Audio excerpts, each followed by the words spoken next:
Birdcage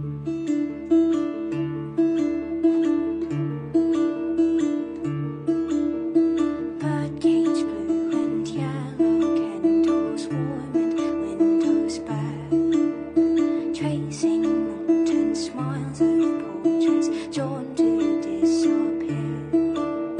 Flowers never talk, they never want, they never need. In a cradle gilded, they are left to rot, yet never bleed. Eyes of silver, mirror, mirror, thread on wood and steel.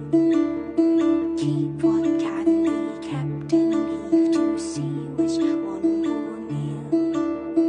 I've been told to wait, but why should there be silence? Dawning pretty laces, weaving capes of gold and framing muffled faces. I can't be different, I can't be puppeted. Garden evergreen was what I thought.